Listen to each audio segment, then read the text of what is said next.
Jai Hind friends, welcome to Step for Special. Today in this video we will discuss DED HI Paper 5 Unit 2.1 Type Residential School and Day School। आइए इनके बारे में जानते हैं कि किस प्रकार से ये स्कूल एजुकेशन के लिए बच्चों को हेल्प करते हैं।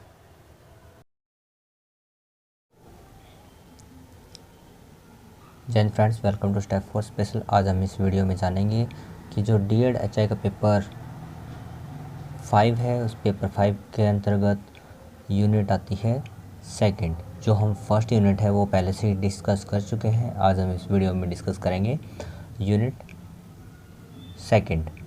इस यूनिट में जो बताया गया है कि option for education special school. First जो यूनिट दी गई है उसके बारे में यहाँ पर जानेंगे। Unit 2.1 type residential school and day boarding जो स्कूल्स होते हैं उनके किस प्रकार से प्रकार है और किस प्रकार से वह बच्चों की एजुकेशन उपलब्ध कराने में अपना कंट्रीब्यूशन निभाते हैं। आइए इन सब के बारे में यहाँ पर जानते हैं। अब यहाँ पर दिया गया यूनिट सेकंड स्कूल विद्यालय पाठशाला इन सब के नाम से हम जानते हैं। जो विद्यालय होता है वह बच्चे का सेकंड एरिया होता है जहाँ पर वह अपने सोसाइटी अपने बारे में या फिर अपनी कल्चरल एक्टिविटीज़ के बारे में जानता है, पढ़ता है और सीखता है। आइए इसके बारे में यहाँ पर जानते हैं। विद्यालय एक सामाजिक संस्था है जो कि समाज के प्रति उत्तरदायी होती है। इसलिए विद्यालय में देश और समाज की आवश्यकता के अनुसार शिक्षा दी जाती है। विद्यालय का यह कार्य होता है कि शिक्षा के द्वारा वह ऐसे नागरिक तैयार करे जो कि देश और समाज की आवश्यकताओं को पूरा कर सके और इसे आगे बढ़ा सके। अब यहाँ पर बताया है कि जो विद्यालय होता है, विद्यालय का जो योगदान होता है, मोटिव होता है, एक बच्चे को सफल बनाना होता है ताकि वह देश के और समाज के प्रोग्रेस में अपना कंट्रीब्यूशन अच्छे से दे सके और उन सभी बातों को अच्छे से निर्धारित करने के लिए, अच्छे से बच्चे को सिखाने के लिए, ट्रेंड करने के लिए विद्यालय का जो नींव है वो रखी जाती है। ये यहाँ पर बताया गया है। अगर कम शब्दों में हम समझें तो विद्यालय होता है जो बच्चे को रेडी करता है अपने फ्यूचर के लिए, जिसमें वह अपने सर्वाइव के साथ साथ जो सोसाइटी है उसके लिए और कंट्री है उसके लिए अपने जो योगदान है उसको देता है और अपना जो जीवन है वह भी अच्छे से निर्धारित करता है। ये यहाँ पर बताया गया है। आगे इसमें जानते हैं। सामान्यतः विद्यालय से तात्पर्य एक ऐसी संस्था से है जहाँ पर भविष्य की आवश्यकता के अनुसार बच्चों को शिक्षा व प्रशिक्षण देकर आने वाले जीवन के लिए तैयार किया जाता है।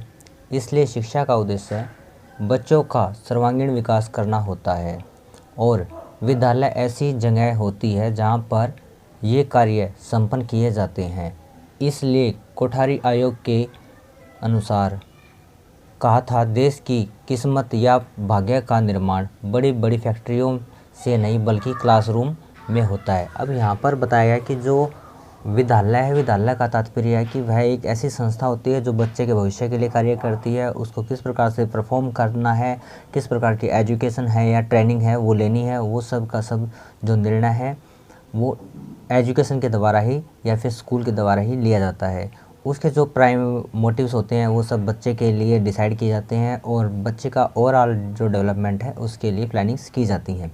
ये यहाँ पर बताया गया है कि जो विद्यालय है वह बच्चे के ओवरऑल डेवलपमेंट के लिए कार्य करता है, जिसके अंदर वह academic and personal social skills अनेक प्रकार के जो स्किल्स एरिया हैं उनमें बच्चों को एक्सपर्ट बनाता है। ये यहाँ पर बताया गया है। कोठारी आयोग के द्वारा एक जो डेफिनेशन है वो दी गई है, उसके बारे में यहाँ पे बताया गया है कि जो कंट्री है, कंट्री का डेवलपमेंट या फिर ग्रोथ किसी फैक्ट्री के बेस पर नहीं होती, वह क्लासरूम के बेस पर होती है कि क्लासरूम में किस प्रकार का जो करिकुलम है या फिर एजुकेशन है वो प्रोवाइड की जा रही है। वही जो राष्ट्र है उसके आगे के आने वाले फ्यूचर के बारे में प्लानिंग या फिर जो परफॉर्मेंस है उसको डिसाइड करता है। ये यहाँ पर बताया गया है। आगे दिया गया है इसमें, आगे दिया गया है इसमें टाइप ऑफ स्कूल। जो विद्यालय के प्रकार कितने हैं उनके बारे में बताया गया है यहाँ पर। आइए इसके बारे में जानते हैं। विद्यालय संचालन के तरीके, उनको शिक्षण देने की अवधि और प्रबंधन के आधार पर कई तरह के विद्यालय होते हैं, लेकिन सामान्यतः जो सबसे अधिक प्रयोग में होने वाले हैं वो हैं इस प्रकार से। आइए इसके बारे में जानते हैं। कि जो विद्यालय है उनको डिसाइड करने के लिए किस प्रकार का विद्यालय होगा, उनको निर्धारित करने के लिए उनका जो अवधि होती है, समय सारणी होती है, वो मैनेजमेंट होता है वो, और जो एकेडमिक सेशंस होते हैं, प्रोसेस होता है, उन सबको ध्यान में रखते हुए विद्यालय का जो कॉन्सेप्ट है वो डिज़ाइन किया जाता है, वो तैयार किया जाता है। ये यहाँ पर बताया गया है। आइए इनके बारे में यहाँ पर कुछ बेसिक डिटेल्स है उनका जो अध्ययन है हम यहाँ पर करेंगे। फर्स्ट यहाँ पर दिया गया है समय व शिक्षा देने की विधि के आधार पर। अब यहाँ पर जो फर्स्ट दिया गया time and motive of education, इसके बेसिस पर जो एजुकेशन है या फिर स्कूलिंग है उसको किस प्रकार से डिज़ाइन किया जाता है, आइए इसके बारे में जानते हैं। इस आधार पर मुख्य रूप से 2 तरह के विद्यालय होते हैं। फर्स्ट दिया गया यहाँ पर दिवसीय विद्यालय, जिसको हम इंग्लिश में बोलेंगे डे बोर्डिंग स्कूल्स जो होते हैं, वो वाले विद्यालय इसके अंतर्गत आते हैं। दिवसीय विद्यालय से तात्पर्य ऐसे विद्यालय से है जहाँ पर केवल शिक्षा दी जाती है। इस प्रकार के विद्यालय में बच्चा पूर्ण निर्धारित समय के अनुसार विद्यालय आता है और एक निश्चित समय बाद छुट्टी होने के बाद अपने घर लौट जाता है। इस प्रकार के विद्यालय को बच्चों के लिए आवासीय विद्यालय की सुविधा नहीं होती। अब यहाँ पर जो डे बोर्डिंग जो स्कूल है उसमें बताया गया कि जो हम अपने आसपास में जिन बच्चों को देखते हैं कि जो मॉर्निंग में स्कूल जाते हैं, दोपहर में या फिर जो भी स्कूल का टाइमिंग है उसके बाद घर वापस लौट आते हैं, तो इस प्रकार के जो स्कूल है उनको हम दिवसीय विद्यालय के नाम से जानते हैं कि जो सिर्फ डे में ही कार्य करते हैं, और इनमें जो हॉस्टल की सुविधा होती है वो बच्चों के लिए नहीं होती। ये यहाँ पर आप विशेषकर देख पा रहे होंगे। आगे दिया गया इसके अंदर, लेकिन बहुत से ऐसे विद्यालय हैं जो आवासीय तथा दिवसीय दोनों के मिले जुले रूप में चलते हैं, यानी कि जो बच्चे अपने घर से आना जाना चाहते हैं या आ जा सकते हैं, और जो बच्चे हॉस्टल की सुविधा लेना चाहते हैं वे ले सकते हैं। जैसे कि जो अनेक प्रकार के जो विद्यालय हैं वो आपके इंस्टीट्यूट्स में अलग अलग जो एरियाज़ हैं उनमें आप देख पा रहे होंगे कि जो हॉस्टल होते हैं जो, और कुछ डे बोर्डिंग की जो एक्टिविटीज़ होती है जो एक साथ चलाई जाती हैं इस विद्यालय में, यहाँ पर बताया गया है। आगे इसमें दिया गया है दिवसीय विद्यालय के लक्ष्य या लाभ क्या क्या होते हैं। दिवसीय विद्यालय के स्कूल के प्रमुख फ़ायदे इस प्रकार से हैं। आइए इसके बारे में जानते हैं कि जो डे बोर्डिंग स्कूल्स होता है उसका बेनिफिट किस प्रकार से बच्चों को मिलता है, क्या क्या उसकी एडवांटेज होती है, उन सब के बारे में हम यहाँ पर जानने का प्रयास करेंगे। फर्स्ट यहाँ पर दिया गया है बच्चा शिक्षा प्राप्त करने के साथ साथ अपने परिवार के साथ भी रहता है। अब यहाँ पर बताया कि जो डे बोर्डिंग स्कूल है उसमें बच्चा मॉर्निंग में जाता है और इवनिंग में वापस आ जाता है, जिसमें बच्चा जो अपनी एकेडमिक एरिया है या फिर शिक्षा है, एजुकेशन है, उसको भी कंप्लीट करता है और फैमिली के साथ भी रहता है। इसमें कि बच्चा मॉर्निंग में स्कूल जाता है और फिर इवनिंग में वापस फैमिली के पास आ जाता है, ये यहाँ पर बताया गया है। नेक्स्ट डे फिर ऐसे ही, और ये ऐसे शेड्यूल चलता रहता है जिसमें बच्चे का जो कंटिन्यूटी है परिवार के साथ भी बनी रहती है और विद्यालय के साथ जो उसका एकेडमिक सेशंस है वो भी कंप्लीट होते रहते हैं।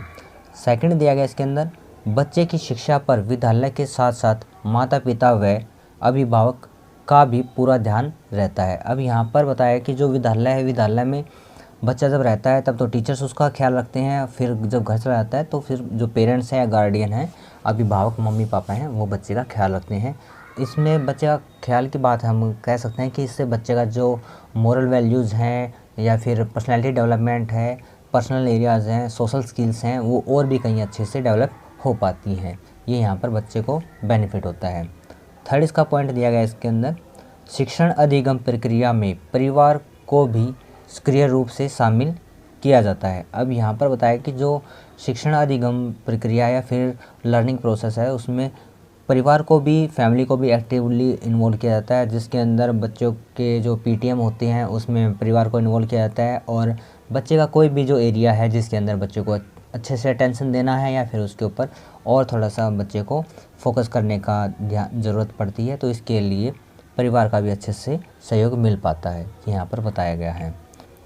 4 पॉइंट दिया गया इसके अंदर, विद्यालय को बच्चे के परिवार से लगातार फीडबैक मिलता रहता है जिससे शिक्षण अधिगम प्रक्रिया में सुधार किया जा सकता है। अब यहाँ पर बताया कि जो विद्यालय है, विद्यालय के अंतर्गत क्या आता है कि परिवार को और विद्यालय के बीच में एक ट्यूनिंग हो जाती है, जो एक रिलेशन हो जाता है, जिसको हम बोल सकते हैं कि स्कूल का और फैमिली का जो बॉन्ड होता है SF के नाम से हम इसको समझ सकते हैं कि जो स्कूल का और फैमिली का जो बॉन्ड होता है वो अच्छे से बिल्ड होगा, जिसकी वजह से जो बच्चे की ट्यूनिंग है उसके साथ या फिर जहाँ पर भी बच्चा मिस कर रहा है, पेरेंट्स उसको टीचर के साथ डिस्कस करते हुए उस चीज़ के ऊपर प्लानिंग कर सकते हैं ताकि बच्चा अच्छे से परफॉर्म कर सके।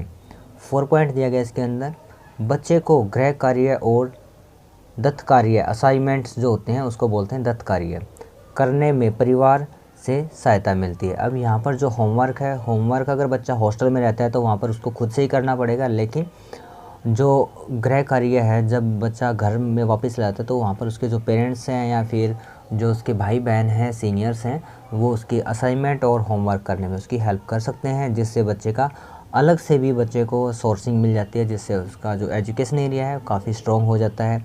ये सब हमने यहाँ पर पढ़े हैं जो दिवसीय या फिर डे बोर्डिंग स्कूल्स होते हैं उसके बेनिफिट्स के बारे में। अब इनको ध्यान में रखते हुए जब बच्चे के साथ जो एजुकेशन की जाती है तो बच्चा अच्छे से परफॉर्म करता है, ये यहाँ पर बताया गया है। आइए इसके बारे में आगे जानते हैं। अब यहाँ पर दिया गया है जो डे बोर्डिंग स्कूल है उसकी डिमेरिट या हानियाँ या लॉस, नुकसान क्या हो सकते हैं, कमियाँ क्या क्या हो सकती हैं, उनके बारे में जानने का प्रयास करते हैं। यहाँ पर इस विद्यालय की कुछ प्रमुख हानियाँ इस प्रकार से हैं। फर्स्ट दिया गया है यहाँ पर, परिवार के संपर्क में रहने से बच्चा लाड़ प्यार के कारण पढ़ाई पर ध्यान नहीं दे पाता। अब यहाँ पर हम समझ सकते हैं कि जब बच्चा घर में रहता है तो उसके जो अटेंडेंट या गार्डियंस होते हैं, ग्रैंड पेरेंट्स होते हैं, उनकी वजह से बच्चा है जो एक्टिवली एजुकेशन में परफॉर्म नहीं कर पाता, या फिर जो उनका लाड़ प्यार दुलार होता है जिसकी वजह से बच्चे डिस्ट्रैक्ट हो जाते हैं, पढ़ाई में अच्छे से टाइम नहीं दे पाते। सेकंड दिया गया इसके अंदर, छोटी छोटी बातों की शिकायत माता पिता से करते हैं और वे शिक्षक से करते हैं, जिससे शिक्षण अधिगम प्रक्रिया प्रभावित होती है। अब यहाँ पर हमने जो डेली रूटीन में इस प्रकार की जो सिचुएशंस फेस की हैं या फिर स्कूल में फेस की हैं, तो उनमें क्या होता है कि जो पेरेंट्स होते हैं वो बच्चों की शिकायतें लेकर आते हैं कि बच्चे के साथ ऐसा हुआ, बच्चे के साथ ऐसा हुआ। इन सब एक्सक्यूज़ की वजह से जो टीचर्स हैं वो भी डिस्टर्ब होते हैं और बच्चे के अंदर भी जो एक कॉन्फिडेंस लेवल है या फिर खुद की एक आइडेंटिटी है उसको वो अच्छे से ग्रो नहीं कर पाता है। आइडेंटिटी का मतलब यहाँ पर हम समझ सकते हैं कि बच्चा खुद से अपनी प्रॉब्लम्स को फेस करते हुए उनको सोल्यूशन करने की बात नहीं सोचता, वो वहाँ पर अपनी फैमिली को या फिर पेरेंट्स को ही प्रायोरिटी देता है। थर्ड पॉइंट दिया गया इसके अंदर, डेली विद्यालय आने जाने में समय के साथ साथ बच्चा थकावट महसूस करता है तथा समय भी बहुत ज़्यादा लगता है। अब यहाँ पर जो बच्चे डेली स्कूल में जा रहे हैं, चाहे ट्रांसपोर्ट से जा रहे हैं, तो बहुत सारे बच्चे बहुत दूर दूर एरिया से आते हैं, जिसकी वजह से उनका मैक्सिमम टाइम है वह ट्रांसपोर्ट में ही ज़्यादा स्पेंड होता है, ट्रैफिक में ही फंसे रहते हैं बच्चे, जिसकी वजह से उनका जो फिजिकली और मेंटली जो स्ट्रेस है या फिर थकावट है वो फील होती है बच्चों को, जिसकी वजह से वह एक्टिवली स्कूल में परफॉर्म नहीं कर पाते और विद्यालय के जो भी मोटिव्स हैं या फिर एकेडमिक एरिया होते हैं, प्ले वे एक्टिविटीज़ होती हैं, उन सब में अच्छे से परफॉर्म नहीं कर पाते। ये सब के सब जो बताए गए हैं ये दिवसीय स्कूल के बताए गए हैं। अगर बच्चा हॉस्टल में रहता है तो बच्चे को आने में स्कूल में या फिर पाठ्यक्रम के लिए क्लास में आने के लिए ज़्यादा समय का वेट नहीं करना पड़ेगा, वह एक्टिवली टाइम पर सब चीज़ों को ऑर्गेनाइज कर सकता है। यहाँ पर इसका डिमेरिट्स के रूप में डे बोर्डिंग स्कूल के बताए गए हैं। सेकंड हम जानते हैं आवासीय विद्यालय। आइए इसके बारे में जानते हैं कि जो हॉस्टल बेस्ड जो स्कूल होते हैं उनके अंतर्गत किस प्रकार की जो एक्टिविटी की जाती है और बच्चे को किस प्रकार का बेनिफिट प्रदान होता है, उन सब के बारे में हम यहाँ पर जानने का प्रयास करेंगे। आइए इसके बारे में जानते हैं। इस प्रकार के विद्यालय में शिक्षा के साथ साथ बच्चों को रहने की सुविधा भी उपलब्ध कराई जाती है। इसे बोर्डिंग स्कूल के नाम से भी जाना जाता है, जिसका अर्थ होता है बेड एंड बोर्ड, यानी कि जिस विद्यालय में बच्चों को एजुकेशन के साथ साथ लोडिंग एंड फूडिंग, रहने और खाने की सुविधा भी उपलब्ध हो। लेकिन कुछ आवासीय विद्यालय ऐसे होते हैं जो कि उन्हीं बच्चों को रहने की सुविधा देते हैं जो कि दूर से हो, बाकी बच्चे प्रतिदिन अपने घर से आते जाते हैं। ये यहाँ पर बताया गया कि जो डे बोर्डिंग स्कूल होते हैं इसमें बहुत सारी सुविधाएं दी जाती हैं बच्चों को, कि जिसके लिए बच्चों को रहने खाने की सुविधा वहीं पर अवेलेबल होती है, जिसके लिए एजुकेशन डिपार्टमेंट भी उनका वहीं पर अवेलेबल होता है। ये सारे के सारे डिपार्टमेंट्स बच्चे के लिए हर प्रकार से प्लानिंग करते हैं ताकि बच्चा अच्छे से एजुकेशन प्राप्त कर सके। अब एजुकेशन के साथ साथ जो यहाँ पर जो आवासीय स्कूल बताए गए हैं, हॉस्टल बेस्ड जो स्कूल बताए गए हैं, उनके अंतर्गत क्या सुविधा दी जाती है कि जो बच्चे आसपास से होते हैं वो अपना डेली घर पे आ जा सकते हैं, और जो दूर के बच्चे होते हैं जिनका होम बहुत दूर होता है, आउट ऑफ टाउन होता है, स्टेट होता है, सिटी होता है, उन सबको हॉस्टल की फैसिलिटीज़ दी जाती है। ये यहाँ पर बताया कि जो हॉस्टल बेस होते हैं या फिर हॉस्टल की फैसिलिटी ये होती है जिन स्कूल में उनकी एक्टिविटी किस प्रकार से की जाती हैं। इस प्रकार के जो अनेकों एग्जांपल्स हमारी सोसाइटी में अवेलेबल हैं, वो हम समझ सकते हैं कि आपके आसपास में अगर कोई हॉस्टल है तो उस हॉस्टल का नाम आप कमेंट सेक्शन में ज़रूर लिखें, ताकि हम अधिक से अधिक जो हॉस्टल की सुविधाएं प्राप्त करने वाले बच्चे हैं, खासकर स्पेशल एजुकेशन से संबंधित, वो आप कमेंट सेक्शन में ज़रूर डालें, ताकि और भी जो हमारे मित्रगण हैं जो कि स्पेशल एजुकेशन फील्ड में एजुकेशन प्राप्त कर रहे हैं या फिर इस क्षेत्र में कार्य कर रहे हैं, उनको भी इसके बारे में जानकारी मिल सके। सो प्लीज़ कमेंट सेक्शन में किसी भी हॉस्टल का नाम अवश्य डालें जो कि आपके आसपास में हो, जो स्पेशल बच्चों के लिए या फिर इंक्लूसिव सेटअप में कार्यरत हो अभी तक। आगे इसमें दिया गया है आवासीय विद्यालय के फ़ायदे। इसके प्रमुख फ़ायदे इस प्रकार से हैं। फर्स्ट दिया गया इसके अंदर, बच्चा 24/7 शिक्षकों की देखरेख में रहता है, जिससे उसका ध्यान पढ़ाई पर बना रहता है। अब यहाँ पर बताया गया कि जो बच्चे हैं वह टीचर के ऑब्जर्वेशन में रहते हैं 24 घंटे और सातों के सातों दिन, जिसकी वजह से बच्चों का जो एजुकेशन का मोटिव है वह अच्छे से पूरा हो सकता है। ये यहाँ पर बताया गया है। सेकंड दिया गया इसके अंदर, हॉस्टल के सभी बच्चे एक साथ पढ़ते हैं, जिससे सहपाठी शिक्षण को बढ़ावा मिलता है। अब यहाँ पर बताया गया कि जो पेयरिंग है या ग्रुपिंग है, एक सोसाइटी का जो अच्छे से निर्माण होता है उसके लिए बच्चों का एक दूसरे के साथ समन्वय तालमेल होना बहुत ज़रूरी होता है। और लेकिन जब बच्चे हॉस्टल में रहते हैं तो इन सब चीज़ों का एडवांटेज बच्चों को मिलता है, ताकि वह एक साथ से जो पढ़ाई करते हैं और एक साथ से बहुत सारी एक्टिविटीज़ करते हैं, जिसकी वजह से उनके अंदर जो एक स्पोर्टिव या फिर सोशल स्किल्स हैं वो अच्छे से ग्रो हो पाती हैं। थर्ड पॉइंट दिया गया इसके अंदर, विद्यालय और हॉस्टल पास पास होने की वजह से विद्यालय आने जाने में समय की बचत होती है और थकावट भी कम होती है। अधिगम के लिए बच्चों को अच्छा माहौल मिलता है। अब यहाँ पर बताया गया कि अगर हॉस्टल और स्कूल है जो या फिर एजुकेशन डिपार्टमेंट है साथ साथ होगा तो बच्चों का जो टाइम है आने जाने में वो कम लगेगा, जिसकी वजह से अब बच्चे अपना ज़्यादा से ज़्यादा समय एजुकेशन में देंगे, और जो ट्रांसपोर्ट में पहले लगता था बच्चों का आने जाने में जो थकावट होती थी वो भी नहीं होगी, जिसकी वजह से बच्चे और भी एक्टिवली परफॉर्म कर पाएंगे। ये यहाँ पर बच्चों के बेनिफिट के लिए बताया गया है। 4 पॉइंट दिया गया इसके अंदर, बच्चों में आगे बढ़ने की एक अच्छी होड़ होती है। अब यहाँ पर जो बच्चे आवासीय या फिर मतलब हम समझ सकते हैं हॉस्टल में रहते हैं, उनके अंदर क्या होता है कि एक अपना गोल सेट कर सकते हैं, जिससे बच्चे अच्छे से अपना एजुकेशन है उसके लिए अग्रसर रहते हैं, और एक दूसरे का कॉम्पिटिटर बनते हुए या फिर हम कह सकते हैं एक दूसरे को पीछे छोड़ने की जो एक होड़ होती है वो बच्चों के अंदर लगती है, जिसकी वजह से बच्चा और भी अच्छे से पढ़ाई करने का प्रयास करता है। ये सब के सब हैं जो यहाँ पर हॉस्टल जो स्कूल होते हैं उनके बेस में जो बेनिफिट्स होते हैं, एडवांटेज होते हैं, वो यहाँ पर बताए गए हैं। आइए अब इसके साथ साथ कुछ डिसएडवांटेज भी होते हैं आवासीय विद्यालय के, उनके बारे में भी जानते हैं यहाँ पर। फर्स्ट यहाँ पर दिया गया, बच्चों की शिक्षा के बारे में माता पिता को ज़्यादा जानकारी नहीं होती। अब यहाँ पर बताया कि जो बच्चे हैं पूर्ण रूप से हॉस्टल में रहेंगे, तो जिसकी वजह से जो माता है उनके साथ या फिर पिता है उनके साथ, अभिभावकों के साथ अच्छे से उनका जो संप्रेषण है या फिर एक कम्युनिकेशन है वो नहीं हो पाएगा, जिसकी वजह से पेरेंट्स को अच्छे से शिक्षा की जानकारी नहीं होगी कि बच्चा किस एरिया में अच्छा कर रहा है या फिर उसको क्या प्रॉब्लम है। उन सब की जानकारियों से पेरेंट्स हैं अनभिज्ञ रह जाएंगे या फिर वंचित हो जाएंगे, या फिर बच्चे के बारे में पेरेंट्स कम जान पाते हैं यहाँ पर, ये कह सकते हैं हम यहाँ पर। सेकंड पॉइंट दिया गया इसके अंदर, हॉस्टल में बच्चे को सारे कार्य खुद से करने पड़ते हैं, जिससे उसका समय ज़्यादा बर्बाद होता है। अब यहाँ पर बताया कि अगर बच्चा घर में रहेगा तो घर में उसके जो पेरेंट्स होते हैं वो बच्चे को हेल्प कराते हैं हर प्रकार के कार्य के लिए, जिसके लिए वह अपने जो कपड़े होते हैं उनको तैयार करता है या फिर बैग तैयार करता है, लंच डिनर वगैरह जो भी उसकी हल्की फुल्की एक्टिविटीज़ है उनमें पूरा घर परिवार उसका हेल्प करता है। लेकिन जब एक बच्चा हॉस्टल में रहता है तो उसके लिए जो भी कार्य होते हैं, टास्क होते हैं, वो खुद से उसको करने होते हैं, जिसकी वजह से बच्चे का टाइम है वो ज़्यादातर उसके मैनेजमेंट में ही स्पेंड हो जाता है। उसका एजुकेशन का समय कम मिलता है। ये यहाँ पर इसका डिमेरिट बताया गया है। थर्ड पॉइंट बताया गया है इसके अंदर, कभी कभी बच्चों को पोषक आहार भी नहीं मिल पाता। अब यहाँ पर बताया गया कि जो एक हेल्दी डाइट होती है उसका भी कहीं ना कहीं बच्चों के साथ इशू हो जाता है, क्योंकि हर बच्चे की इंडिविजुअल नीड अलग होती है। उसका जो फिजिकली ग्रोथ के लिए कुछ मिनरल्स होते हैं, कुछ प्रोटीन्स होते हैं, कुछ अलग प्रकार के अनेकों कंपोनेंट होते हैं जो कि बच्चा कई बार खाना पसंद करता है, नहीं भी करता पसंद।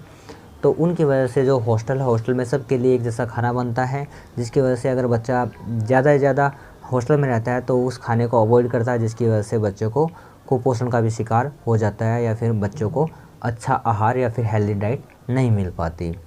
4 दिया गया इसके अंदर, परिवार से दूर रहने के कारण बच्चे बहुत से पारिवारिक उत्सवों और रीति रिवाजों को नहीं जानते हैं या फिर नहीं जान पाते हैं। अब यहाँ पर बताया कि जो बच्चे हॉस्टल में रहते हैं तो उनके साथ जो भी फेस्टिवल होते हैं फैमिली के, वो एक साथ सेलिब्रेट नहीं कर पाते हैं, उनको अच्छे से अटेंड नहीं कर पाते, जिसकी वजह से बच्चों को अपनी कल्चरल एक्टिविटीज़ हैं उनका बहुत ही कम ज्ञान रहता है, या फिर उसके साथ वो बहुत ही कम अटैचमेंट फील करते हैं। ये यहाँ पर इसके जो डिमेरिट्स हैं वो बताए गए हैं, ताकि इनको ध्यान में रखते हुए जो हॉस्टल बेस्ड स्कूल हैं उनको हम अच्छे से मैनेज कर सकें, या कहीं ना कहीं उनके अंदर सुधार करने की हमें आवश्यकता है। ये सब चीज़ें इसलिए दी गई हैं यहाँ पर। इसमें नेक्स्ट पॉइंट दिया गया है, अगर बच्चा बीमार पड़ जाता है तो उसको परिवार की याद आती है या फिर परिवार से उसको सहयोग नहीं मिल पाता।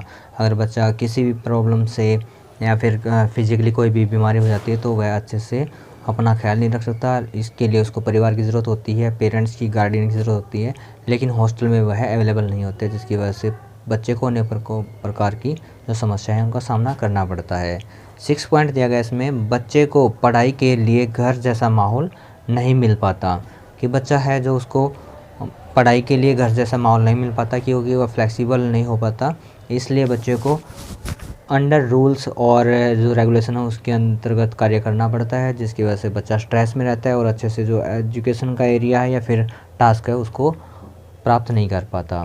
Thank you friends. अब नेक्स्ट वीडियो में हम जानेंगे कि शिक्षा दर्शन के आधार पर विद्यालय के प्रकार क्या क्या हैं, ये सब डिस्कस करेंगे नेक्स्ट वीडियो में। अगर आपका किसी भी टॉपिक से संबंधित कोई क्वेरी है या कमेंट है, उसको कमेंट सेक्शन में हमारे साथ साझा ज़रूर करें। Thank you friends.